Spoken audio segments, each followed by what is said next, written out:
Muito bem, minha gente, nós estamos mais uma vez juntos, desta vez para fazermos uma reflexão nas cartas de João. Nesse momento, na primeira carta, mas nós vamos ver na sequência a segunda e a terceira para vermos numa aula só as três cartas. Mas vamos começar orando.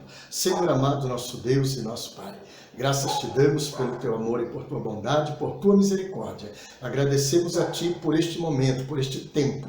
Obrigado pela vida, obrigado, meu Deus, pela oportunidade de estudarmos a tua palavra, de refletirmos sobre a tua palavra a respeito dos teus planos e dos teus propósitos. Fica conosco, Senhor, nos iluminando, nos dirigindo, nos abençoando. E que tudo seja para a tua glória. Faça-se a tua vontade, em nome de Jesus. Amém. Muito bem, deixa eu só abrir parênteses já nesse início. Eu estou de óculos escuros porque eu estou enfrentando uma séria crise de conjuntivite, uma moléstia que nunca tinha me alcançado, e há uma semana eu estou sofrendo com esse mal.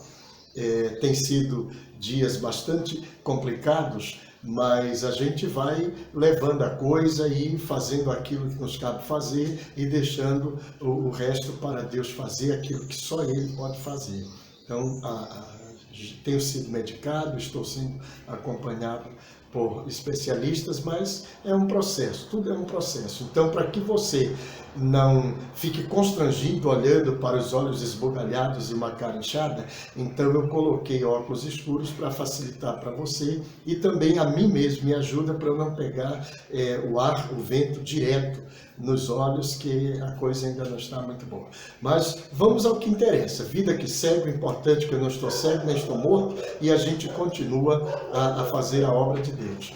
Quando a gente fala nas cartas de João, a gente está pensando no João apóstolo.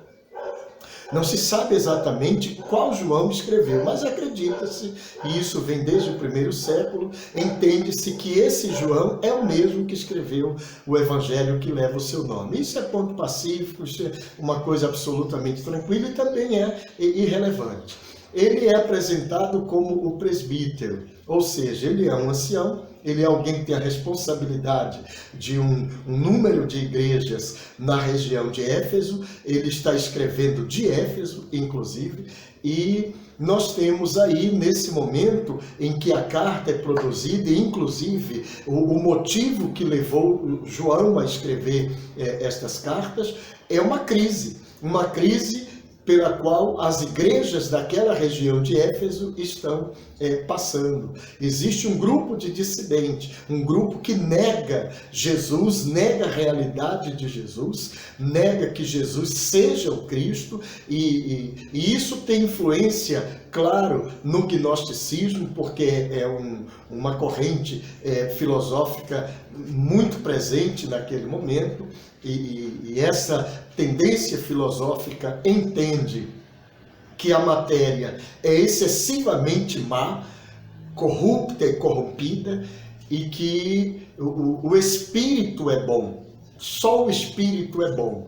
Então, para as pessoas alcançarem a elevação espiritual, alcançarem a elevação na sua espiritualidade, alcançarem na linguagem teológica cristã a redenção, elas precisam entrar pelo caminho do conhecimento, porque só o conhecimento é que vai levar as pessoas a essa elevação e, portanto, a essa libertação, essa redenção da escravidão imposta pela matéria, imposta pela carne. Por conta dessa corrente de pensamentos é que vai surgir, por exemplo, o docetismo, que é reinante naquele momento. O docetismo vai dizer que Cristo não nasceu fisicamente, ele nunca existiu em matéria, justamente porque a matéria é excessivamente má, excessivamente corrompida, ele não poderia, como ser divino,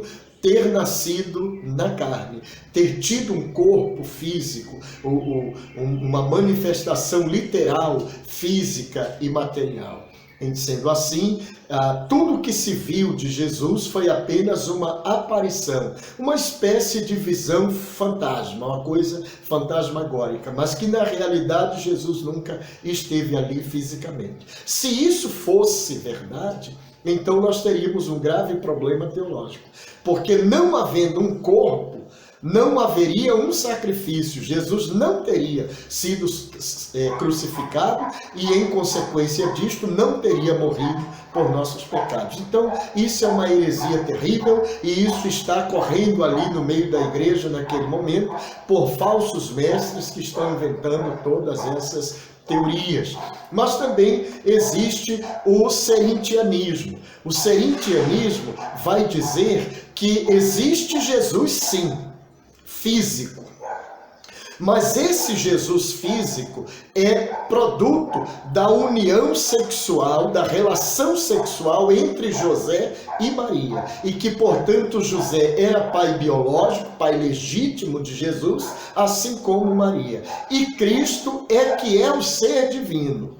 E quando Jesus foi batizado nas águas, então o Cristo, que é o ser divino, incorporou em Jesus. E na hora da crucificação, o ser divino, Cristo, deixou Jesus. E quem foi morto na cruz foi só Jesus e não o Cristo. E aí segue uma série de tendências, porque a partir daí vai se desenvolver a ideia de que Jesus tinha uma dupla personalidade. Ora ele era humano, ora ele era divino, contradizendo absolutamente todo o ensino dos apóstolos e claro, o próprio ensino de Jesus. Mas João vai tentar resolver essas questões nas suas cartas. E nesta primeira carta, por exemplo, ele vai pautar-se em 3 temas importantes: vida, amor e verdade. Vida, amor e verdade. Isso é significativo. Ele vai mostrar que Deus é essa vida e que Deus e Jesus são a mesma pessoa. João, inclusive, na carta, vai nos fazer entender que não é possível se conceber a ideia de um Deus sem conceber a ideia de Jesus. Porque Jesus e Deus são exatamente a mesma pessoa. Jesus é Deus e Deus é Jesus em carne. Então, ele vai discutir isto para justamente mostrar para a igreja, aquele grupo remanescente, aquele grupo que não se desviou da sã doutrina, aquele grupo que permaneceu fiel à verdade pura, ensinada pelos apóstolos. Ele vai mostrar isso. Vocês precisam se agarrar nesse fato de que Jesus e Deus são a mesma pessoa. Ele vai mostrar, por exemplo, que essa palavra que no começo, no início, criou todas as coisas, esta palavra é Deus. E esta palavra que é Deus é o próprio Jesus, como ele já havia dito lá no Evangelho. De certo modo, até podemos dizer que essa primeira carta, que nem tem uma configuração técnica de uma carta, de uma epístola, é como se fosse um grande sermão de João, onde ele recapitula tudo o que ele já havia dito lá atrás no Evangelho de João. Ele apenas faz uma recapitulação. Ele está trazendo aqueles conceitos de volta, não está inserindo nada novo.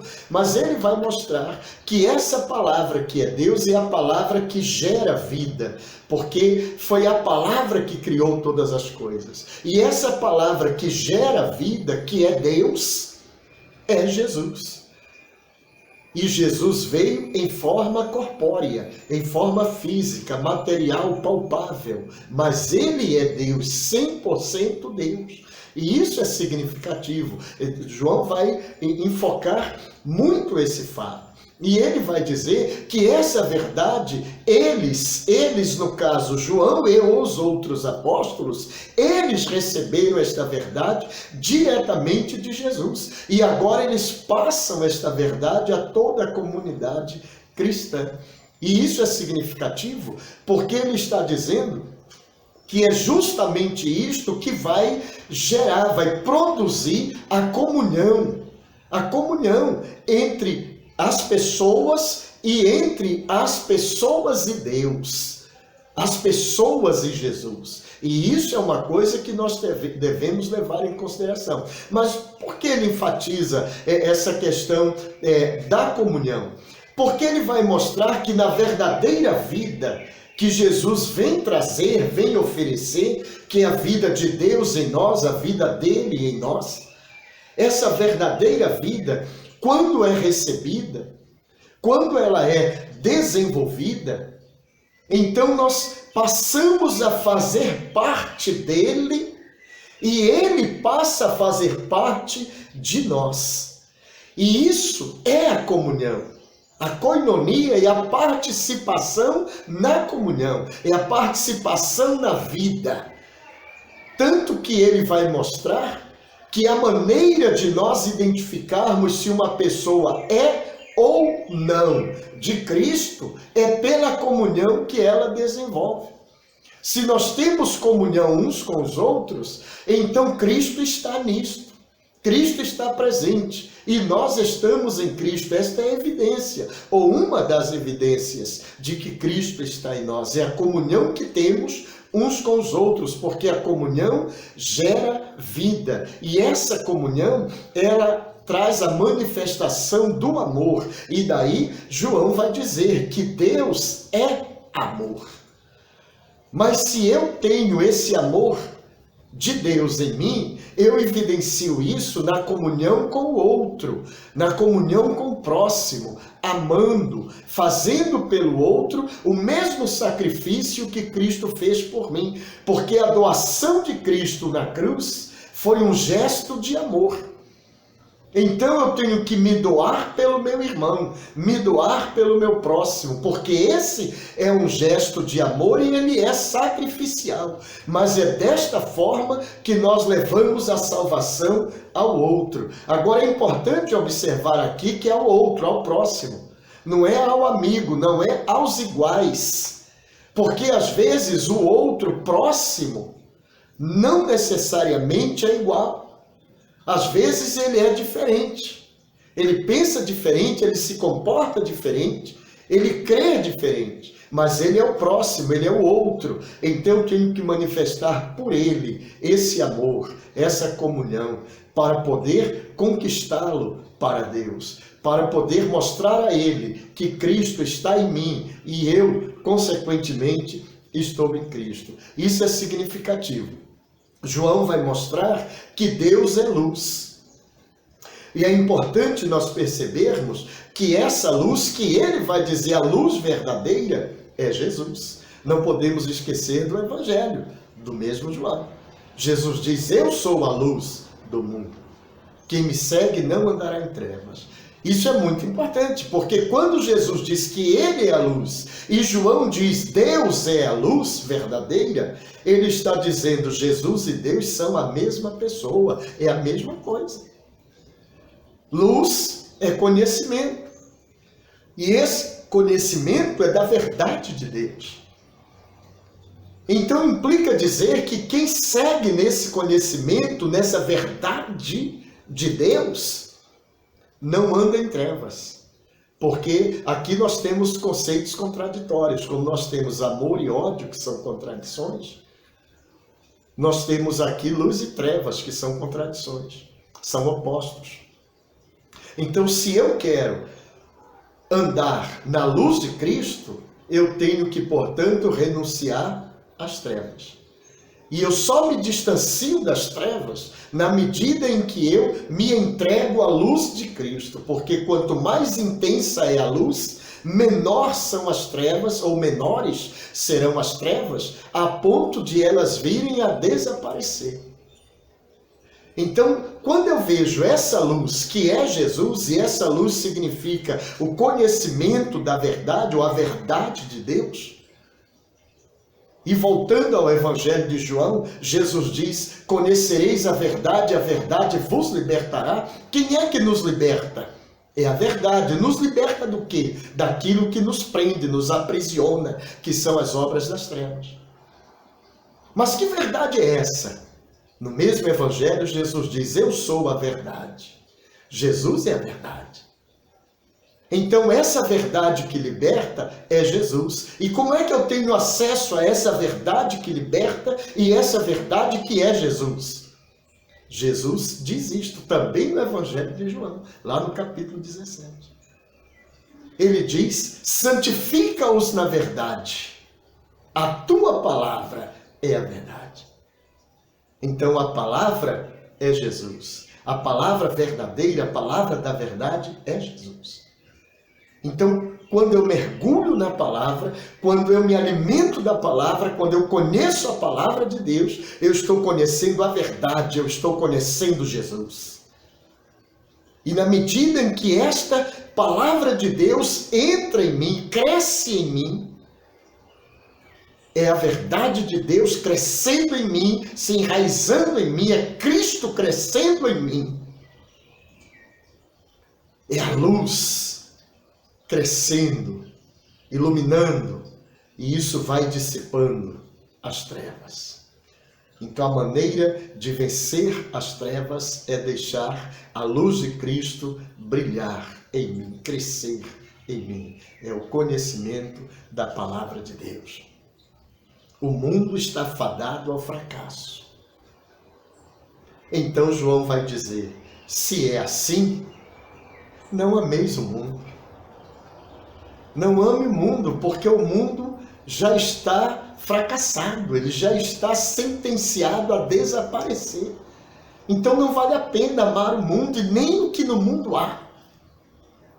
Você tem que se apegar a Deus, se apegar às coisas espirituais. Os falsos mestres vêm, os falsos mestres surgem, porque eles estão apostando na nossa ignorância, na nossa falta de conhecimento, porque é essa ignorância que dá a eles a força para ensinarem e disseminarem suas heresias. E isso desvia a igreja do caminho. Isso desvia os crentes da fé pura e verdadeira. Então, o apóstolo vai nos mostrar que existe uma maneira de você identificar. É através da palavra. É através do conhecimento da palavra que você vai avaliar, julgar se aquelas palavras ditas pelos falsos profetas são de Cristo ou se são contrárias a Cristo. Se aquela pessoa que posa de cristã é cristã de fato, ou se ela é apenas uma pessoa ímpia travestida de cristã. Como é que eu vou avaliar isto? Pelas obras? Pelas palavras? Eu preciso ter isto para mim. Se eu tenho essa luz de Cristo cada vez mais crescente em mim, quanto mais intensa a luz, mais ela revela, mais ela mostra o que está escondido. Ela dissipa as trevas e tudo é visto com clareza. Eu preciso, portanto, verificar se o Espírito é de Deus ou se não é. Preciso verificar isto. Porque isto é segurança para mim. É garantia de saúde espiritual para mim. Mas eu só terei condições de ter esse discernimento se a luz, que é Deus, que é Cristo, estiver em mim. Luz é conhecimento, é a verdade. E a verdade é a palavra de Deus. Então existem alguns ensinos que nós podemos extrair daí. Por exemplo, amor e alegria devem fazer parte da vida cristã diária. O amor, porque Deus é amor. Ele tem que fazer parte da minha vida diária como cristão, da sua. Porque se eu digo que sou de Deus e Deus é amor, eu tenho que ter esse amor. Eu tenho que ter esse amor. O próprio João vai dizer: quem não ama não conhece a Deus. Eu tenho que ter esse amor. Ele está orientando aquela igreja: você não vai fazer mal aos maus. Porque eles fazem o mal porque é próprio da natureza má que os guia. Mas você vai manifestar amor. Porque você tem dentro de você um Cristo, um Deus, que é amor. Você vai manifestar o que você tem. E quiçá você tenha esse amor. Ou não? Por favor, é preciso ter esse amor de Cristo. Porque é isso que vai evidenciar que temos o Cristo. E que somos, portanto, dele. Então nós temos que evidenciar no dia a dia esse amor. Agora, nós temos o direito também de nos alegrarmos. Termos a alegria de Cristo. Tem cristãos por aí que não têm alegria. Que cristianismo é esse? Onde a pessoa está sempre para baixo. Está sempre se queixando da vida, se queixando de tudo, não acha motivo em nada para se alegrar, para se animar. É uma pessoa o tempo todo amarga, o tempo todo insatisfeita, nunca tem alegria. É questionável se essa pessoa realmente é cristã. Eu não quero dizer que por eu ser cristã, eu vou estar alegre o tempo todo, o dia inteiro, 24 horas do dia. Nós temos os nossos momentos de oscilações emocionais. Claro, isso é natural. Mas eu não posso ser aquela pessoa que o tempo todo está amarga,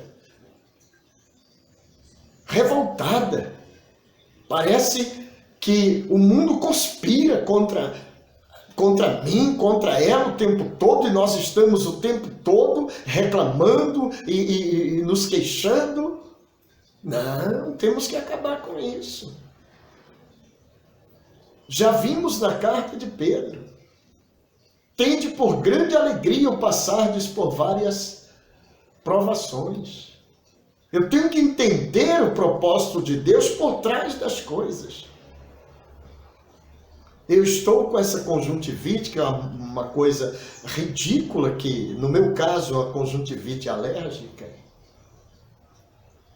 Mas eu não vou ficar pelos cantos choramingando, lamentando a sorte.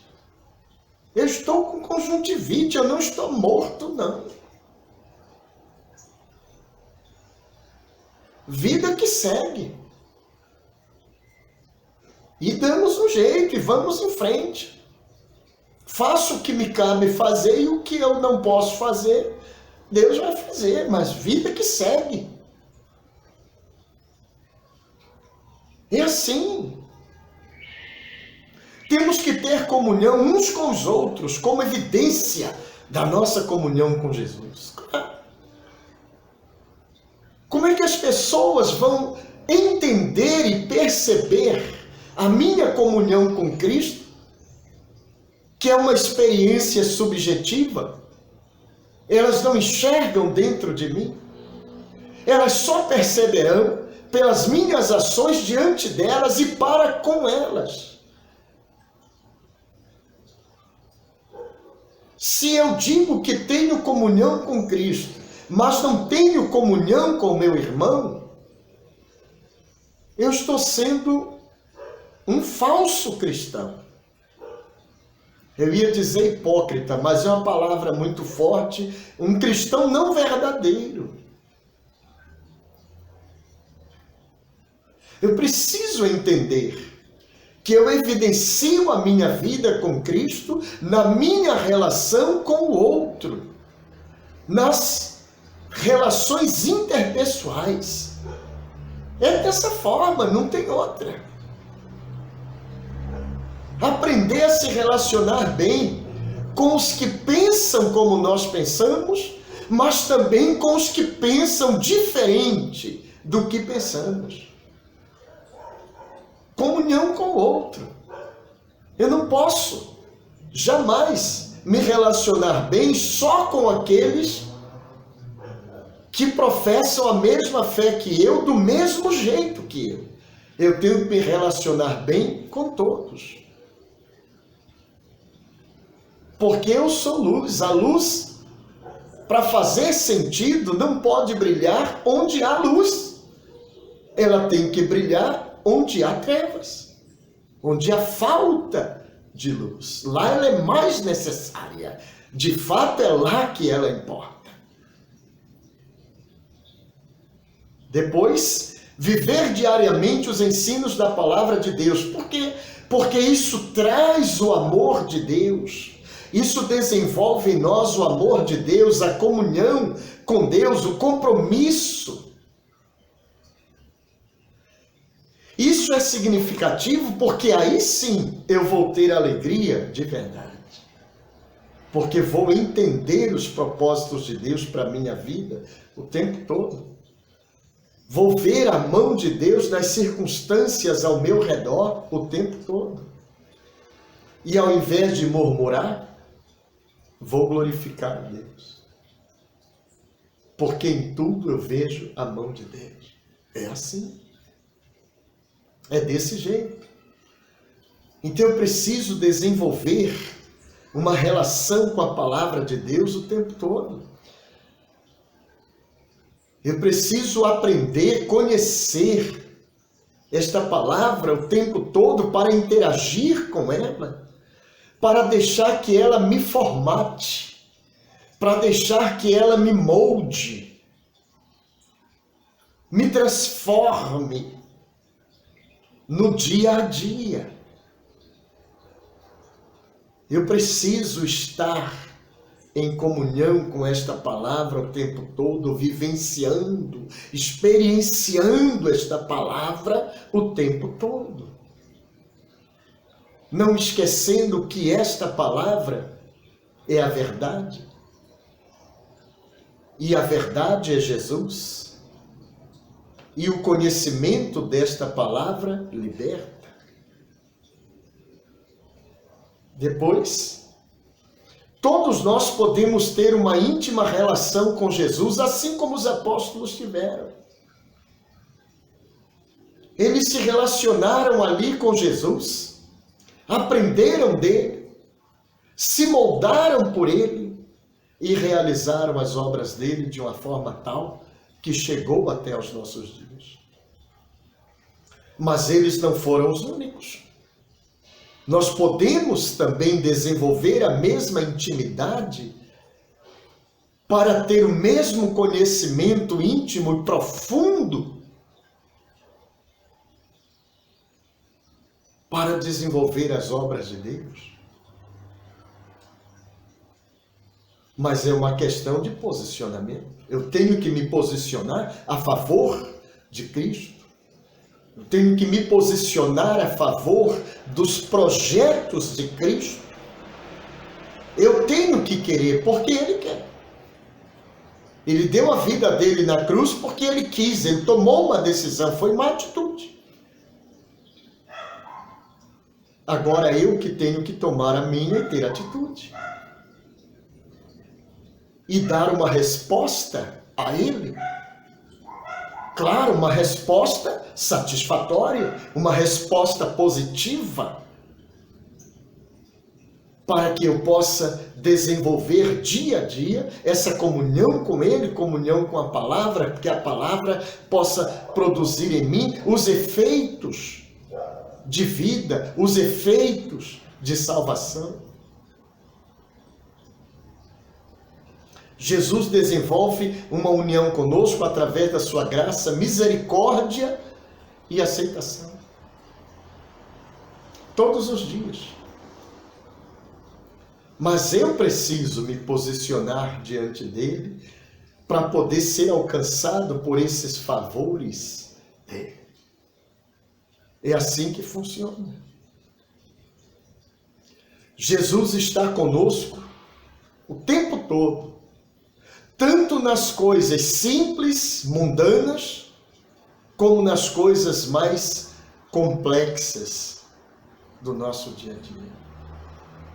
Quando dizemos as coisas simples e mundanas, é no sentido de as coisas próprias deste mundo.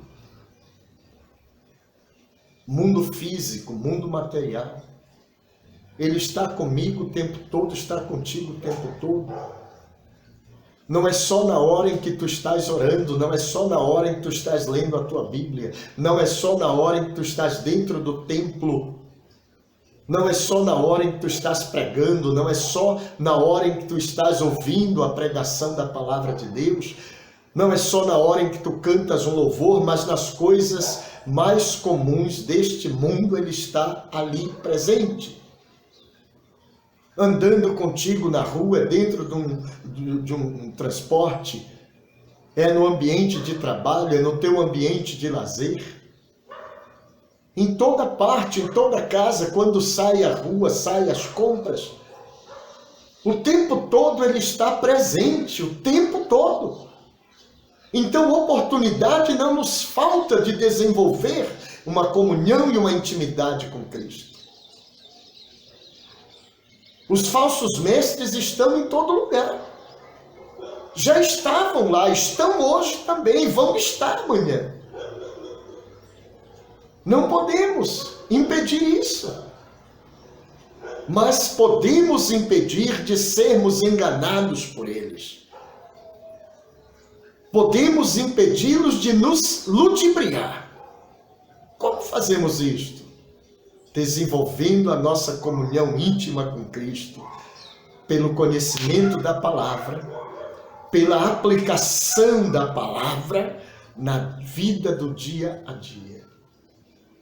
Vivenciar Cristo todos os dias, na relação de uns para com os outros, não só na relação com Deus, naquele momento particular de meditação, de oração, mas na relação com o próximo. Nessa relação, nós vivenciamos o Cristo, nós desenvolvemos o Cristo, nós manifestamos o quanto desse Cristo está em nós. Ou, por outro lado, o quanto desse Cristo não está em nós. Mas o ideal é que mostremos o que está em nós. Amados, nós precisamos ler esta primeira carta com esse olhar. Vida, verdade, amor. Jesus é vida. Jesus é a verdade. Jesus é amor. Deus é vida, Deus é a verdade, Deus é amor. Jesus e Deus, um só. Esse é o ponto. Ele veio em carne, ele foi crucificado, ele ressuscitou, ele é Deus. Ele não é às vezes humano, às vezes divino. Jesus é 100% homem, 100% Deus, o tempo todo. Nós temos total confiança nesse Cristo. Precisamos ter total e absoluta confiança nele e nas providências dele para a salvação das nossas almas. Não podemos abrir mão dessa fé. Não podemos abrir mão desse conhecimento da sã doutrina. Porque é essa verdade que Jesus ensinou e que os apóstolos nos transmitiram. É essa verdade que, se conhecermos, nos libertará. Agora preste atenção que eu vou encerrar. Na cultura hebraica, conhecer significa desenvolver um relacionamento íntimo. Conhecereis a verdade vos libertará. Desenvolva um relacionamento íntimo com esta verdade. E ela liberta você. Deus abençoe. Nós vamos seguir para a segunda carta de João. Nós vamos fazer nossa oração de encerramento só após a terceira carta, tá? Então, nós vamos ver agora a segunda. Muito bem, a segunda carta vai na mesma linha da primeira. Nós não podemos esquecer o cenário. Falsos mestres infiltrados, nós temos aí falsas doutrinas, nós temos a negação da manifestação corpórea de Jesus por um grupo.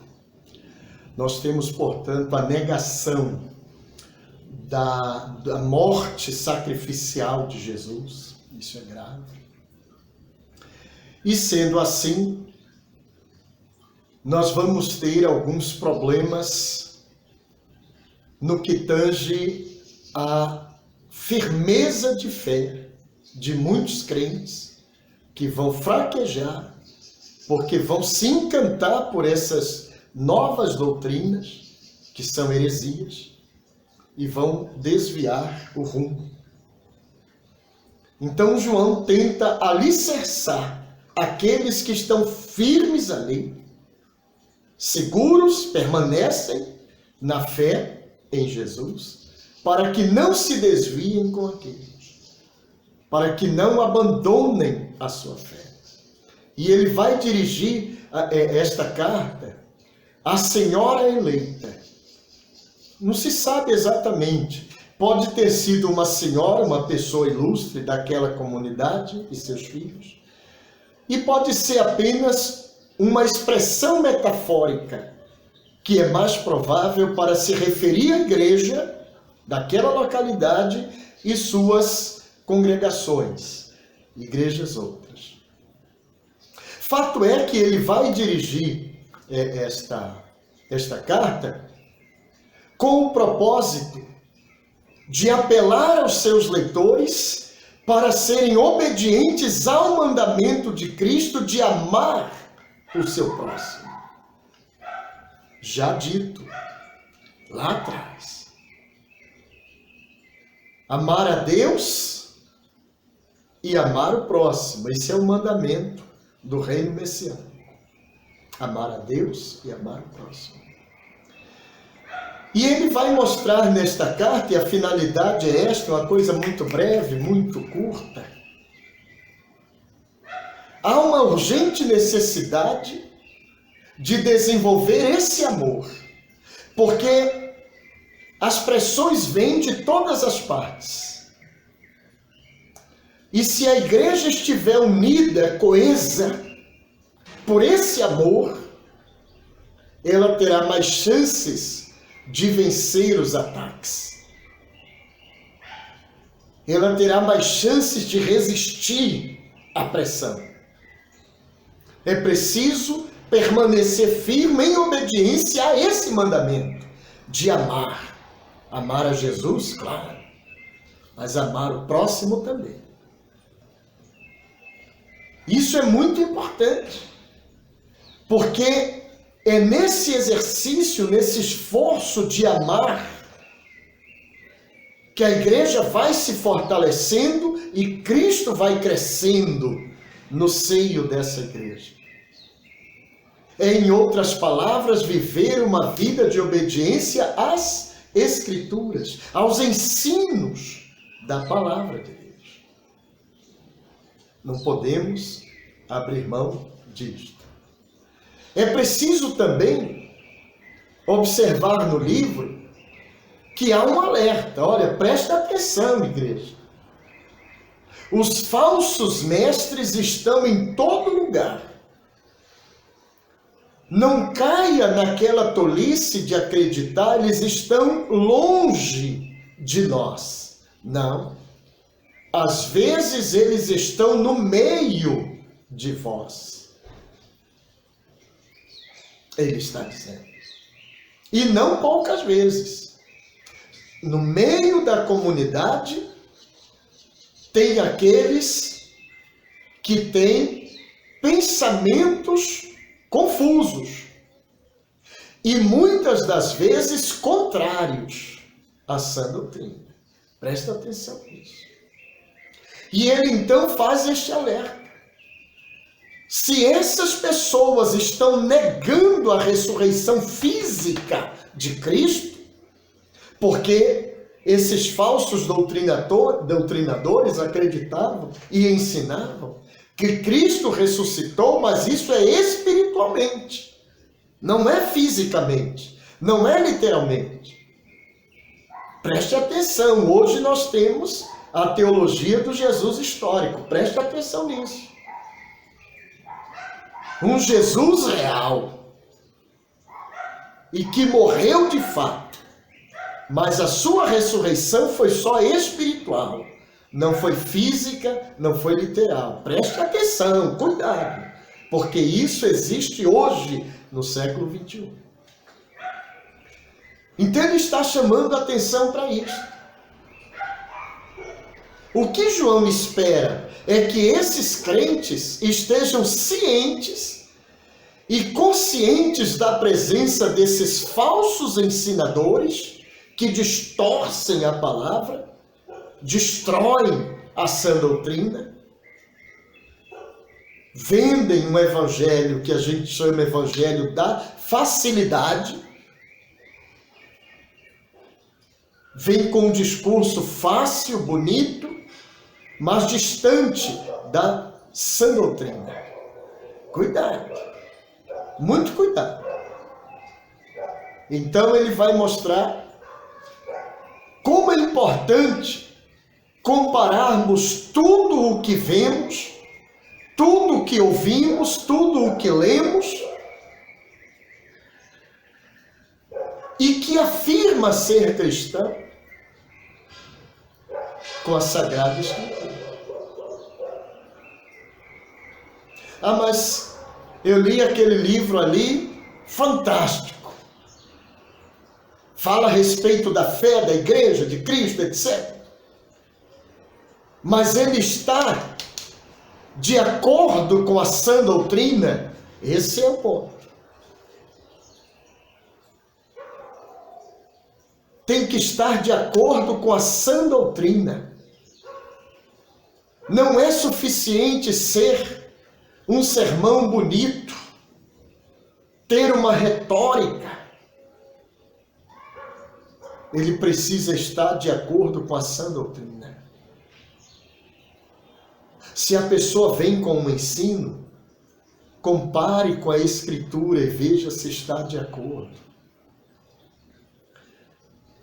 Se aquele ensino está respaldado pela Escritura, pela palavra de Deus, se não está, rejeite. Nem discuta, rejeite. Provai e vede se o Espírito é de Deus, diz João. Analise. Tenha critérios. Agora é claro, para fazer isso, não basta orar, é importante orar, mas é preciso conhecer a palavra de Deus. É preciso se apropriar desta palavra, desse conhecimento na vida, para poder ter o cabedal necessário, para poder discernir o mal. Depois, uma das grandes armas de Satanás é o engano. O Satanás não desiste, gente.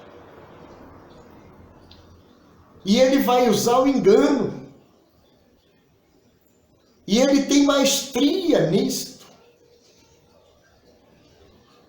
Porque ele sabe como chegar com cada um que é o seu alvo. Ele sabe a estratégia certa que deve usar com cada pessoa. Porque sabe como seduzir cada pessoa. Não esqueça que Satanás também significa sedutor. Ele sabe seduzir. Sabe seduzir. Então isso é mais uma razão para que eu, você, nós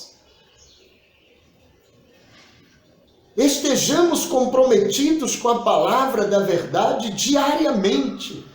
lendo, estudando, conhecendo, absorvendo, nos apropriando desse conteúdo.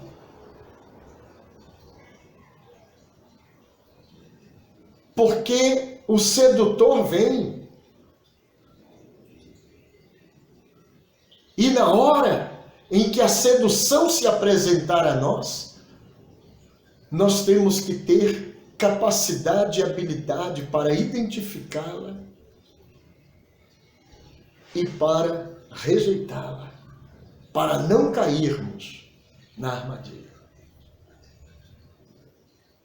Os falsos discursos, falsas doutrinas, interpretações erradas da Escritura, interpretações tendenciosas, porque já buscam uma finalidade espúria. Cuidado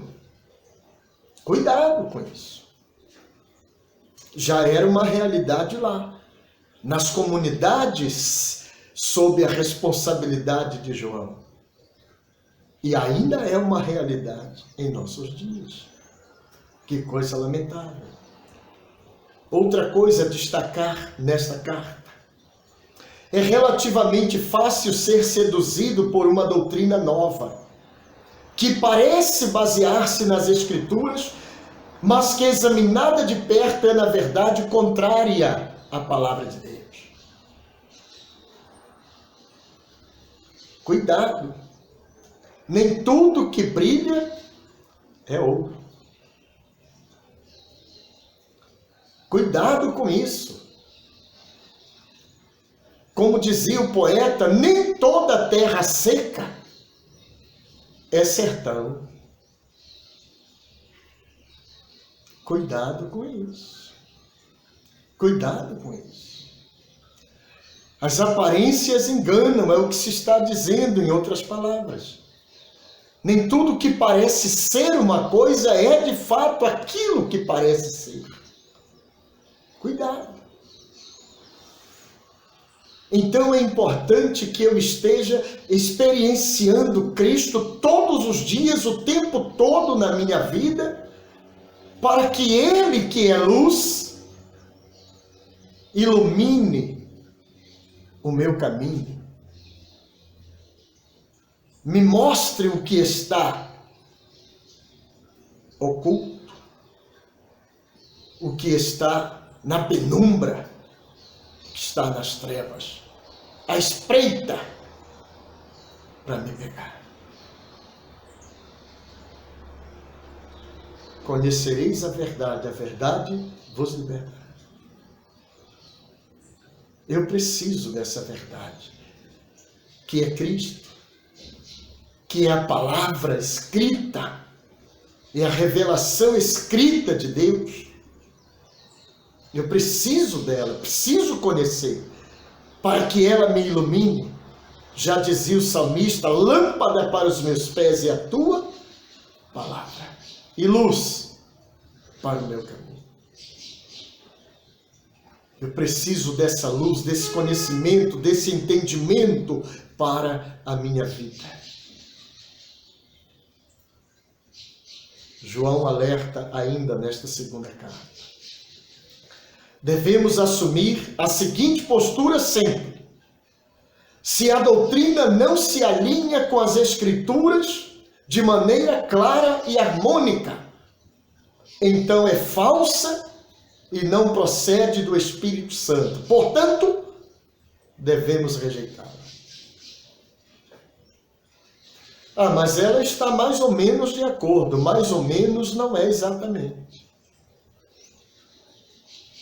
Não é exatamente. Nós precisamos que esteja exatamente de acordo com a Sagrada Escritura. Não mais ou menos. Não existe mais ou menos crente, mais ou menos salvo. Não existe isso. Ou é ou não é. É simples assim. É mais ou menos trevas. Não existe isso. Ou é luz ou é trevas.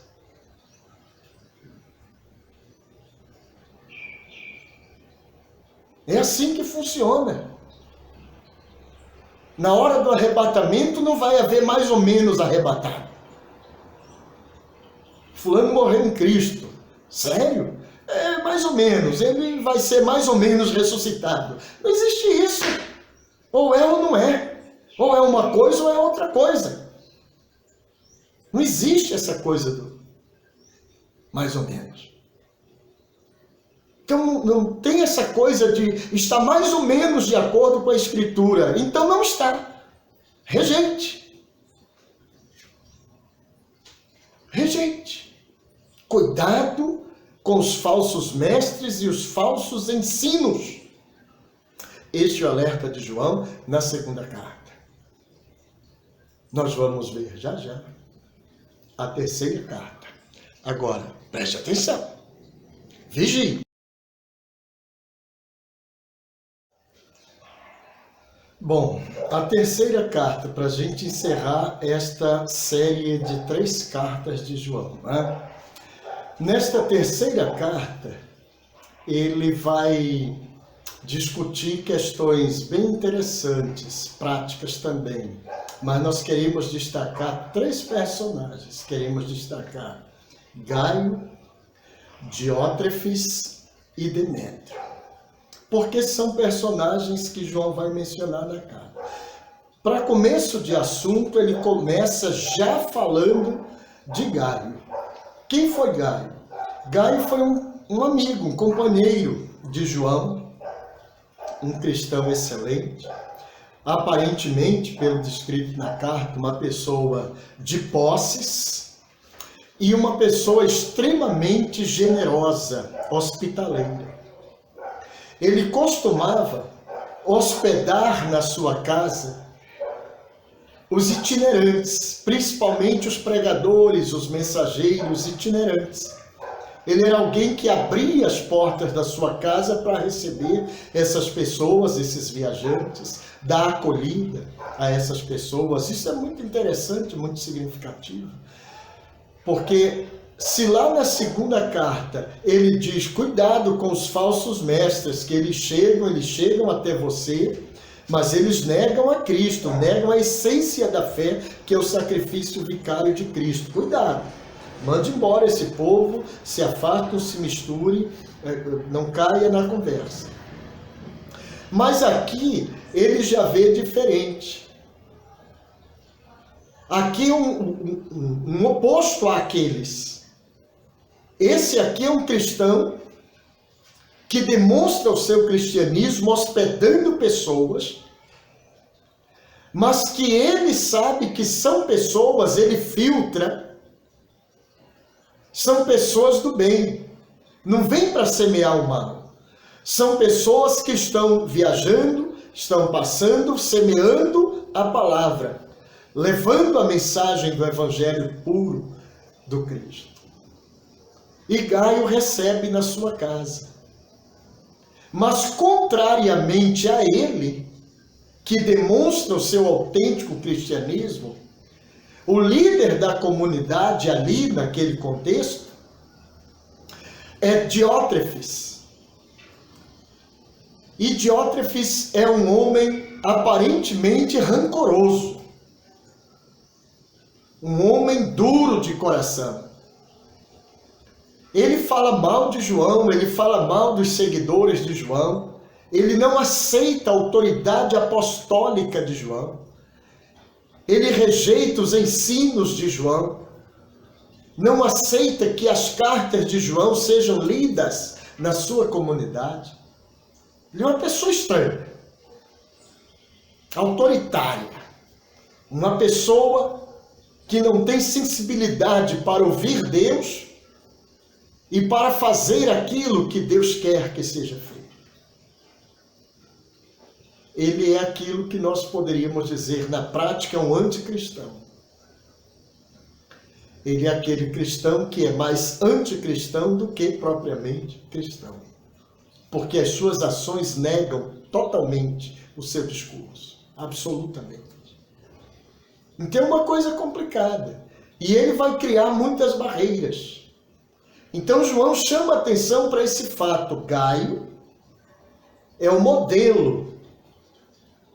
É aquela pessoa que vive o cristianismo ideal. E ele cita Diótrefes para mostrar que este é o modelo negativo de cristianismo. É o tipo do cristão que nós não devemos ser, não devemos seguir. Um exemplo negativo. Ele mostra essas duas realidades opostas no meio da igreja. Mas aproveita também para destacar um outro personagem, que é Demétrio, que é a pessoa que leva essa carta, propriamente dita. Esse é um exemplo positivo. E ele louva a Deus e exalta Demétrio pela dedicação dele, pelo zelo dele, a honestidade dele. E o bom testemunho que todas as pessoas que conhecem Demétrio dão desse moço. Todos, por unanimidade, falam bem dele, dão bom testemunho dele. E João cita, está aí, um exemplo que merece ser copiado.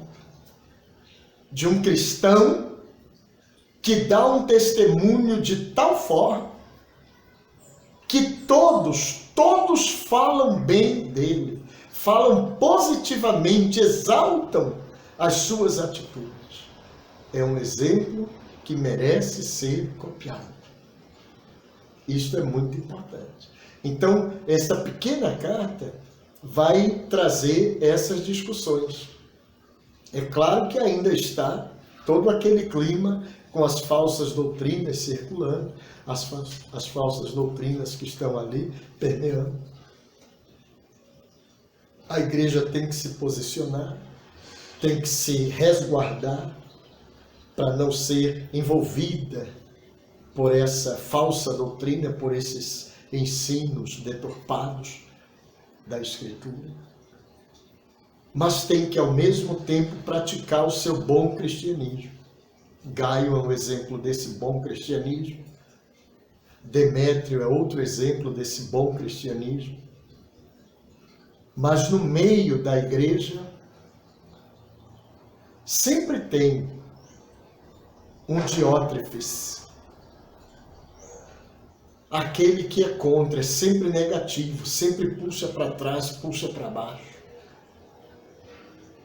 Ele está sempre semeando confusão, semeando discórdia. Ele é o que inicia as murmurações, é um semeador de contenda. Ele se posiciona contra a liderança. Esse é o modelo negativo do tipo de cristão que nós não devemos ser. O que nós podemos extrair desta tão pequenina carta? Primeiro, ao cristão é fundamental andar na verdade do Evangelho. Gaio e Demétrio são exemplos disso. A hospitalidade de Gaio, extraordinária. Uma pessoa abnegada, tem posses, poder aquisitivo, e ele aproveita para abençoar aqueles que passam pela cidade, que estão em viagem, fazendo a obra de Deus, e ele acolhe, recebe na sua casa, recepciona muito bem e dá condições de a pessoa, no dia seguinte, seguir viagem tranquilamente. Exemplo. Cristianismo na prática. E Demétrio, que é aquela pessoa que pega de João as cartas e vai levar. Ele está enfrentando o perigo pelas estradas, mas ele faz isso de coração aberto, livre, para a glória de Deus, alegre, satisfeito. E por onde passa, ele manifesta esse entusiasmo, esta presença de Deus na vida dele. E todos veem isso, e todos se regozijam com ele, todos falam bem dele. Está aí um modelo positivo que merece ser seguido. Hospitalidade, apoio e encorajamento aos nossos irmãos em Cristo são características fundamentais da presença de Cristo em nós. Saber hospedar, saber recepcionar as pessoas. Não fazer isso para se aparecer. Não fazer isso para competir, para medir forças com ninguém. Não fazer isso por obrigação. Mas com espontaneidade, porque ama fazer isto, se alegra em fazer isto, se sente bem, feliz em fazer isto. Isso é característica de cristianismo. É importante isso. É significativo. Então nós precisamos olhar esses exemplos positivos e copiá-los. E os negativos, aprender com eles para não fazer igual. Para não sermos como aqueles. Precisamos ter o cuidado de sempre seguir apenas o exemplo daqueles cujas palavras e ações estão de acordo com o Evangelho. Que é o cristianismo puro, autêntico, verdadeiro. Exemplos positivos. Nós temos que copiar o que é bom. Na carta aos Tessalonicenses, Paulo diz: examinai todas as coisas e retende só as que forem boas para edificação. Então, se aquele exemplo é positivo, revela o Evangelho puro, aquele exemplo manifesta o Evangelho autêntico, aquele exemplo é bom, quero copiar. O outro lá tem um exemplo que não é bom. Contradiz o Evangelho puro. Contradiz a mensagem do Cristo. Aquele eu não quero seguir. Aquele exemplo eu não quero para mim. É essa coisa. Então nós precisamos ter o cuidado de filtrar. Os exemplos positivos, vamos copiar. Os negativos, vamos rejeitar. Devemos estar em alerta constante para não sermos ludibriados por líderes ou pessoas cujo comportamento não se coadune com os ensinamentos de Jesus. Eu preciso estar atento. Diótrefes era o líder daquela comunidade em particular, ou de uma comunidade em particular naquela região de Éfeso. Uma. Mas era um mau líder, autoritário, orgulhoso, soberbo, rancoroso, uma pessoa que não tinha palavras positivas, elogiosas para ninguém, não tinha gratidão a Deus, por ninguém, por nada, se bastava. Não se submetia à autoridade de ninguém, rejeitava o próprio apóstolo, os escritos do apóstolo. Mau exemplo. Péssimo líder. Não devemos aceitar esse tipo de liderança. Mas não devemos ser esse tipo de líder. Não devemos desenvolver em nós esse tipo de atitude e de comportamento. Não reflete a pureza do Evangelho. Não reflete a autenticidade do Evangelho. Não reflete. Pense nisso. Pense nisso. As 3 cartas poderiam ser um livro só, porque elas estão tratando das mesmas questões no mesmo contexto, com suas, claro, particularidades, mas o contexto é o mesmo, o público-alvo é o mesmo, as comunidades são as mesmas, o escritor é o mesmo, e ele está tentando orientar a igreja para que se firme, para que se não deixe iludir pelas falsas doutrinas, para que não abra mão da sua vida com Deus, não abra mão da sua fé em Cristo e viva intensamente o amor de Cristo, a comunhão de Cristo e demonstre isso na relação interpessoal.